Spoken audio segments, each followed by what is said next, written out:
भाद्रपद माह के कृष्ण पक्ष की षष्ठी तिथि को बलराम जयंती मनाई जाती है, जिसे ललही छठ, हर छठ या फिर हल छठ भी कहते हैं। भगवान श्री कृष्ण के बड़े भाई बलराम जी ने इस दिन जन्म लिया था, इसलिए इस दिन को बलराम जयंती और हल षष्ठी के रूप में मनाया जाता है। इस दिन माताएं अपनी संतान की दीर्घायु के लिए व्रत और पूजन करती हैं।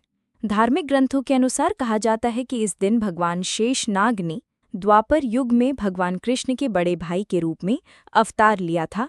जैसा कि मान्यता है कि बलराम जी का मुख्य शस्त्र हल और मूसल है, इसी कारण इन्हें हलधर कहा जाता है और इन्हीं के नाम पर इस पर्व को हल षष्ठी या हल छठ कहते हैं। इस दिन बिना हल चले धरती से पैदा होने वाले अन्न जैसे शाक भाजी आदि खाने का विशेष महत्व माना जाता है। गाय के दूध या दही के सेवन को भी इस दिन वर्जित माना जाता है और साथ ही संतान प्राप्ति के लिए भी विवाहित महिला इस व्रत को रखती हैं। बलराम जयंती या हल षष्ठी के दिन हलधर भगवान की पूजा की जाती है। इस दिन महिलाएं सुबह जल्दी उठकर महुआ से दातुन करती हैं, स्नान करके व्रत रखती हैं। दिन भर कुछ भी खाती पीती नहीं हैं, यानी कि जो भी महिलाएं इस व्रत को रखती हैं वो निर्जला रहती हैं।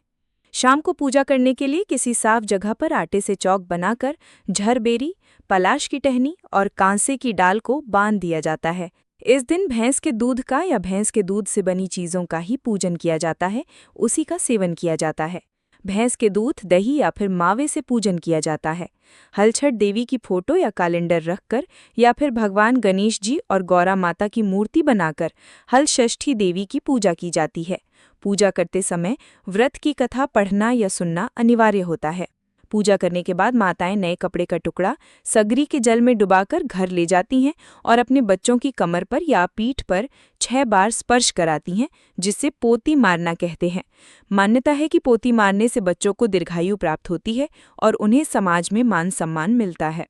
पूजा करने के बाद बचे हुए लाई, महोए या नारियल को महिलाएं प्रसाद के रूप में एक दूसरे को बांटती हैं और अपने अपने घर लेकर जाती हैं। मान्यताओं के अनुसार कुछ जगहों पर इस दिन महिलाएं एक जगह पर एकत्रित होती हैं।